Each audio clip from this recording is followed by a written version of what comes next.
အမဲသားဟင်းချက်ဖို့အတွက်ကိုစားစနွင်းထည့်ထားအောင်ပေါ့နော်။ဒါဂျင်းကတော့ဂျင်းကိုထောင်းမယ်။ကြက်သွန်ဖြူလေးနဲ့ဂျင်းနဲ့ကိုလည်းထောင်းမယ်ပေါ့နော်။ထောင်းပြီးတော့ကိုကတော့အရေးညှစ်မထည့်ဘဲနဲ့ဒီထောင်းထားတဲ့ဟာတွေကိုပဲရောပြီးတော့နယ်ပြီးတော့အခုနှက်ထားလိုက်မှာပေါ့နော်။မနေ့ကနှက်ထားတဲ့အမဲသားကိုခုမနက်မှချက်မယ်ပေါ့နော်။ချက်မယ်ဆိုတော့အိုးကတော့ဒီပရှာပေါင်းကိုစီထည့်လိုက်မယ်စီကချိန်မနေတော့ဘူးနော်ကြည့်ချက်ပြီးတော့ထည့်လိုက်တော့ကြည့်ချက်ပြီးတော့ခြံလေးတွေပေါ့နော်စီချက်လေးတွေကိုဟိုတနေ့ကငရုတ်သီးကြော်တဲ့ထဲကနေပြီးတော့ပိုတဲ့ကြက်သွန်နီနဲ့ကြက်သွန်ဖြူအဲ့ဒါတွေပုံနေတော့လေသတ်ထောင်းမနေတော့ဘူးအဲ့ဒါတွေထည့်မယ်အဲ့ဒါကိုဒီအမဲသားထဲမှာမနေ့ကကြက်သွန်ဖြူနဲ့ဂျင်းနဲ့ဒါမနေ့ကထောင်းပြီးတော့လုပ်ထားဆိုတော့လေဒီနေ့ကတော့ဒါဒီထဲကိုအနှစ်အနေနဲ့ကိုကြက်သွန်ဖြူဟိုဟာလေကြက်သွန်နီကြော်ထားတဲ့ဟာတွေထည့်မယ်ကြက်သွန်နီကြော်ထားတဲ့ဟာတွေကိုဒီလောက်ဆိုအနှစ်တောင်များမယ်လို့ကြက်သွန်ဖြူကနည်းနည်းထည့်လိုက်လူလေးထည့်လိုက်မယ်လူလေးထည့်ပြီးတော့နည်းနည်းခဏပဲစောင့်ဒီကနည်းနည်းလေးပူလာပြီဆိုတော့လေဟိုဟာလေးတွေအရင်ထည့်မယ်အမဲသားမထည့်ခင်ကိုအယောင်တင်မှုတ်ဒီအယောင်တင်မှုတ်အနုအဲ့ဒါလည်းထည့်မယ်ပြီးတော့ဒါကပါတယ်တော့အကျန်းကိုမှအနုပေါ့နော်သူနည်းနည်းဆက်တယ်အရှည်တော့မှုလားမသိပါဘူးပြီးတော့ဆနွင်းလေးထည့်မယ်ဒါပါလဲတစ်ချက်ဘိုးအမလေးတိုက်တယ်တစ်ချက်ဘိုးကောက်ပေါ့နော်ဒါတစ်ချက်ဘိုးကောက်အဲ့ဒါထည့်မယ်ပြီးတော့ဘာတော့လဲနနက်ပွင့်လည်းထည့်မယ်ကရဝေးပေါ့နော်ကရဝေးအရွက်ပြင်းတော့တိမ်တော့မရှိဘူးဒါကမဆလာတစ်စိမ့်မရှိတော့ဘူးဆွတီကမဆလာထည့်မယ်တဲ့ပြီးတော့ဘာထည့်မလဲဆိုတော့ပြီးတော့ဒီနနက်ပွင့်မှုံပေါ့နော်နနက်ပွင့်မှုံလေသူကတော့နည်းနည်းလေးပဲထည့်မလေးနည်းနည်းလေးပဲထည့်မယ်နော်လို့ဆိုတော့မှုေးတယ်နော်အဲ့နံလေးကမှုေးတာကြိုက်လို့ပြီးလို့ရှိရင်ဒီဟာကလေဒါပဲမဆလာအတွက်ဆိုပြီးတော့လေကိုလေးအဲ့ YouTube လေးကနေကြည့်ပြီးတော့ပဲအဲ့လိုဟိုဟာဖြစ်ထားတာဟိုနန်းစေးတို့ပဲနတာစေးတို့အဲ့လိုဟာလေးပေါ့နော်အဲ့ဒါလေးကလည်းနှံ့မှုရည်ဒီလားအဲ့ဒါပါထည့်မယ်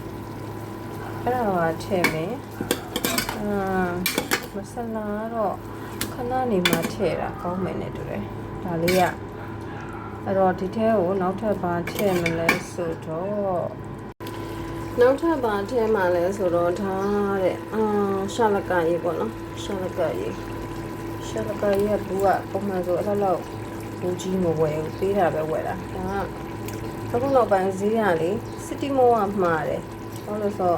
ကိုကတိတ်ပြီးတော့အလေးပင်နေမလို့မရဘူးပေါ့နော်မလို့မရဘူးအဲ့ဒါကြောင့်မို့လို့တဲ့အဲ့ဒီကနေပဲအကုန်လုံးအဲ့ဒါဒီမစိုးဟိုပါပေါ့အမြန်ပို့တဲ့ဟာနဲ့ဆိုလို့ရှိရင်တနာရီအတွင်းကိုလာပို့တယ်လေတနာရီလက်တစ်ခါလေးတော့လေသူတို့လည်းဝေးများလို့ရှိရင်တော့ကြာတာပေါ့နော်ဒါပေမဲ့ကိုကသွားပြီးတော့တဲ့ပြမလို့တော့ဘူးပေါ့နော်ဘူးတကကြီးအဲ့လိုတဲ့ပြမလို့တော့လိုင်းမော်ကနေပဲအဲ့ application နဲ့ကနေပြီးတော့အဲ့ဒီဟာလေးကနေပြီးတော့မှားတယ်တခါလေးကျရင်ကြက်ဥတွေလည်းရတယ်တခါလေးကျရင်ကိုယ်တိုင်သွားတဲ့အချိန်သာကြက်ဥရှိချင်မှတော့ရှိတယ်မှာဒီမှာကျတော့ဟိုပါပေါ့ကြက်ဥရှိတာနဲ့ကြုံလို့ရှိရင်ကြက်ဥမှားလိုက်ပေါ့ဟိုများဆကြီးတော့မမှားဘူးတခါမှတကက်ပဲမှားတာဆိုတော့လေတကက်ကတော့ဝယ်လို့ရတယ်အများကြီးဆိုလို့ရှိရင်တော့ရောင်းလာမရောင်းလာတော့ပြောတတ်ဘူးအဲ့ဒါကျုပ်လာပို့လို့ရှင်တော့ အဲ့သူကကက်ကလေးပါတာပေါ့နော်အဲ့ကက်ကလေးကိုကိုစီမှာလည်းအဲ့လိုကက်ကလေးတစ်ခက်ရှိနေတော့ပိုကောင်းတယ်အဲ့ကိုကက်အဟောင်းကိုသူတို့ပြန်ပေးလိုက်အဟောင်းဆိုရင်တော့တန့်တယ်ပေါ့လေသူတို့ကက်ကလေးသူတို့ကက်နဲ့ပါတဲ့ဟာလေးထားခဲ့လိုက်ပေါ့တကယ်လို့ကိုကပြန်ပေးစရာမရှိဘူးဆိုလို့ရှိရင်တော့အဲ့ဒီသူကအဲ့ဒီအိမ်ရောက်လို့ရှိရင်တော့အဲ့ကျုပ်တွေကိုတက်အိတ်ကလေးနဲ့ပြန်ပြီးတော့ထည့်ပေးဒါမှမဟုတ်လို့ရှိရင်ကိုဟာနဲ့ကိုထုတ်ပြီးတော့သူတို့အဲ့ဒီဟာပြန်ပေးပေါ့နော်အဲ့လိုမျိုးလုပ်ရတယ်အဲ့ဒါဈေးတွေထဲမှာဝယ်ရင်တော့လေဒါတွေကများရင်များမှာပေါ့နော်ဒါပေမဲ့ဒါလည်းရှားကနန်းအမလေးရှားကနန်းမသိပါဘူးပြုတ်တော့ကြကုန်ပြီဒါကတော်သေးရဟင်းဝဲမကြလို့ဒါကလည်းအဲ့လိုပဲအဲ့ဒီကနေပဲတခါလဲမှားထားတာပေါ့နော်ဒီထဲမှာအချောင်းကြီးတစ်ချောင်းဆိုရင်ကြီးတယ်အဲ့ဒါနည်းနည်းဓာတ်နဲ့ပြန်ခွဲရမယ်ဟောဒီကနည်းနည်းထည့်အောင်မယ်ဒီကနည်းနည်းထည့်မယ်ဒီဟာကိုတဲ့အဲ့ဒါလေးဟိုဘယ်လိုပြောရမလဲစကူဘူးတွေပါတွေတော့တိတ်ပြီးတော့တိတ်ပြီးတော့မဟုတ်ပါဘူးဘယ်တော့မှဖြစ်မှာမဟုတ်နဲ့တူတယ်ဘာလို့ဆိုတော့ဘယ်တော့မှလေမမီးဘူးအရင်တော့ကတော့ဘယ်တော့မှမမီးဘူးလိုပဲနှမ်းထည့်တာရဲ့ဟာဘာကောင်းလဲဆိုတော့နောက်ပိုင်းကျတော့အဲ့လိုအနည်းများကြည့်ပြီးတော့မှန်းတတ်တာပေါ့နော်မီးလိုက်ထဲလိုက်ဆိုလို့ရှိရင်ကျတော့လေမီးတာကိုအားကိုးနေတော့လေအဲ့လိုမျိုးပေါ့မီးတာကိုအားကိုးနေရင်တိတ်ပြီးတော့ပြောတာပေါ့လို့ထင်တာပေါ့လေစနစ်တကျချက်ချင်တဲ့သူကတော့လေဘယ်အချိုးစားဆိုတာတော့ကောင်းပါတယ်ကိုကြီးကျတော့ဒီတိုင်းနဲ့အိမ်ချက်ဆိုတော့ဘယ်တော့မှလည်းမမီးပဲနဲ့အဲ့လိုပဲဒီလောက်ဆိုပြီးတော့ပေါ့နော်ဒီလိုပဲထည့်လိုက်တာကောင်းလားဆိုတော့လည်းကောင်းနေပေါ့နော်ကောင်းလားဆိုတော့လည်းကောင်းနေပေါ့ကိုကလည်းကိုကောင်းနေပေါ့ဒါ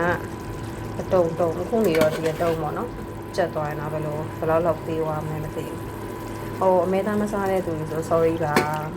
စားတဲ့သူတွေလည်းဒီလောက်ထိကြည့်မယ်တော့လည်းထင်တာပေါ့နော်မစားတဲ့သူဆိုလို့ရှိရင်တော့ကိုကနေကကြော်သွားမှထင်တာပဲဒါလေးကိုနည်းနည်းလေးရေနည်းနည်းပိုခန်းသွားတဲ့အထိနည်းနည်းတည်လိုက်မယ်ပေါ့နော်ပြီးမှရေကိုဒီလောက်ချက်သူများတွေကပြောတယ်တချို့အဲ့လို line ပေါ်မှာလေးရှိတယ်အမဲသားကိုရေနည်းနည်းလေးနဲ့ချက်စီတွေညှို့အောင်ချက်ဆိုကိုကလေအဲ့လိုစီကြတော့လေအဲ့လိုစီပိတ်ပြီးတော့အများကြီးမစားဘူးစီစားများရင်လည်းအဲ့ဒီလေးအသက်ကနည်းနည်းအသက်အရွယ်တစ်ခုရောက်လာတဲ့အချိန်ကျတော့လေငကိုကနေလည်းစီစားတော့မများပါဘူးဒါပေမဲ့အဲ့လိုကိုစီစားနေတာတော့စီစားနေပြီမဲ့စီကြော်စာတွေစားတတ်တယ်အဲ့စီကြော်စာတွေစားတာတော့မှပဲအဲ့လိုပေါ့နော်တွေးစစ်ကြည့်လို့ရှိရင်တွေးတွင်းကိုလက်စထရောပေါ့နော်လူကတော့ပိန်နေဒါပေမဲ့အဲ့ဒီတွေးတွင်းကိုလက်စထရောကအခုဆိုရင်သူကဘယ်လောက်ရှိရမှာလဲ 5.2 အများဆုံးရှိရမယ်ဟာကိုက5. ရဲ့မိခဲ့တဲ့နှစ်က 5.2 ရဲ့နောက်မှာနည်းနည်းလေးပိုတယ်ဒီတစ်နှစ်စစ်တဲ့အခါကျတော့လေဘာဖြစ်လဲဆိုတော့5.3 လောက်ဖြစ်တယ်ပေါ့နော်ကိုကရှိရမယ့်ဟာထဲကို point လေးတော့ကြော်တယ်လူကြီးလာရင်ပိန်တယ်နော်ဒါပေမဲ့အဲ့လိုပေါ့ protein cholesterol များရင်ဘာဖြစ်လဲဆိုတော့တဲ့နှလုံးပေါ့နော်နှလုံးတော့မကောင်းနှလုံးသွေးကြောတွေပါတယ်အဲ့လိုချင်းပြီးတော့နှလုံးအဲ့လိုဖြစ်သွားနိုင်တာရှိတော့လေအဲ့ဒါကြောင့်အခုအဲ့ဒါအငန်းတော့ငန်းတာဒီမစားဘူးဒါပေမဲ့ငန်းတာမစားဘူးဆိုပေမဲ့လည်းသူကရှိရမယ့်အငန်းအနေထားတော့စားတယ်ပေါ့လေဒါပေမဲ့ဟိုဟာတွေပေါ့ငချောက်တွေပါတယ်မစားတော့ဘူးအဲ့လိုပေါ့တချို့မဟင်းငါးဆိုင်လေးဆိုလို့ရှိရင်တအားငန်းတယ်နော်တအားငန်းပြားကြီးတွေဟိုဟာဖြစ်ပြီးသုံးတဲ့မဟင်းငါးစားလိုက်လို့ရှိရင်တော့လေအဲ့ဒါစားပြီးတော့မနက်ပိုင်းစားပြီးရင်နေ့လယ်လောက်ဆိုရင်အဲ့ဒါတိတ်နေမကောင်းတော့ဘူးတချို့အဲ့လိုမျိုးငပြာရီတားဟိုမဟုတ်ဘဲနဲ့သူကလည်းလူထိုက်တဲ့လောက်ထည့်ပြီးတော့ပေါ့နော်အဲ့လိုချိုးမုံနေလဲမတရားအဲ့လိုတွေလုံမထားတဲ့ဆိုင်ဆိုလို့ရှိရင်တော့အဆင်ပြေတယ်စားလို့ရသေးတယ်ကိုကအဆင်ပြေတဲ့ဆိုင်ဆိုမှတ်ထားတာပေါ့နော်ဟာအဲ့လိုပဲသွားစားလိုက်ပြီးတော့အဲ့လိုနည်းနည်းမူးသွားပြီးလို့လိုကနည်းနည်းအဲ့လိုတစ်သွားပြီးဆိုလို့ရှိရင်တော့ဟိုမလုပ်တော့ဘူးအဲ့ဆိုင်ကိုမစားတော့ဘူးနော်ဒါပေမဲ့လည်းတော်ယုံနဲ့မစားတော့တဲ့အထဲမှာပါကုန်တာပေါ့နော်အဲကြောင့်ငယ်တုန်းကတော့မသိတာဘူးငယ်တုန်းက ဒါပေမဲ့လေဘယ်ဟာကိုမှအလွန်ကျွံနေမစားကြပါနဲ့ပေါ့နော်ဘယ်ဟာကိုမှအလွန်ကျွံနေမစားနဲ့အဆက်ပဲဖြစ်ဖြစ်အငန်းပဲဖြစ်ဖြစ်အချိုပဲဖြစ်ဖြစ်အလွန်ကျွံနေမစားဖို့ကတော့အဓိကပဲပေါ့နော်ဘာလို့ဆိုလေငယ်တော့ကျတော့ကျမကြီးကိုမသိဘူးမသိတဲ့အချိန်မှာအလွန်ကျွံနေလုံးမိသွားရင်လေကိုကအဲ့ဒါတွေကကိုရဲ့ရှေ့ရေးတွေကအများကြီးထိခိုက်နိုင်တယ်ပေါ့နော်အဲ့လိုဘာလို့ကျမကြီးဆိုတော့လည်းအသက်အရွယ်တစ်ခုရောက်မှဟိုခေါင်းထဲဝင်ပြီးတော့ဆင်ခြင်ရအမှန်ကိုခန္ဓာကိုယ်ကချက်ပြီးတာဆိုတော့လေရှင်းအနှစ်ကလေးတွေထွက်တဲ့ဟာလောက်ဖြစ်သွားပြီပေါ့နော်ဒီကြံလေးပထမကြံစပြီးတော့ထည့်ထားတဲ့ဟာလေးတွေကဒီမှာပုံတလောက်ဖြစ်သွားပြီပေါ့နော်ပုံတလောက်ဖြစ်သွားပြီဆိုတော့တဲ့ရေနည်းနည်းထည့်လိုက်ပြီးတော့အုပ်ထားလိုက်တော့မယ်ဟာခုဒီမအုပ်ရသေးဘူးပေါ့နော်မအုပ်ရသေးဘူးခဏမဲသားထည့်ထားတဲ့ဘဲကိုပဲရေထည့်ပြီးတော့ဒီကနည်းပါတဲ့နှစ်ကလေးတွေပေါ့ရေချင်းနဲ့အနေနဲ့ပေါ့နော်ရေချင်းနဲ့အနေနဲ့လုပ်ပြီးတော့တဲ့ထည့်ထားပြီးတဲ့အချိုးနေနဲ့ကတော့အဲ့ဒီအချိုးမှောက်နေပါမထည့်ထားဘူးပဲငံပြားကြီးအကြည်ပေါ့နော်ပဲငံပြားကြီးအကြည်လည်းချိုးပါတယ်ပြီးတော့လည်းအချိုးမှောက်ဒီတစ်ခါတော့ဒီနှစ်ထည့်ဦးပေါ့နော်စက်သွန်လေးတွေကလည်းချိုးတာပဲဆိုတော့လေတော့ဒီတဘာဝအချိုးပေါ့တဘာဝအချိုးကိုစားမယ်ဒါဖုံးအုပ်ထားပြီးတော့ခဏစောင့်မယ်နော်ဝီထောက်ရွက်လေးကိုပြုတ်လိုက်အောင်နော်အသားဟင်းနဲ့တွဲစားစရာအသီးရွက်ကအဆင်သင့်မရှိတော့ဘူးဝီထောက်ရွက်လေးရှိတာကိုရေမင်းဆူဆူတဲ့ကိုထည့်လိုက်ပြီးတော့ခဏပဲပေါ့နော်နောက်ဆိုတော့ဟောဖြစ်သွားမှာနွားနေတူပါတယ်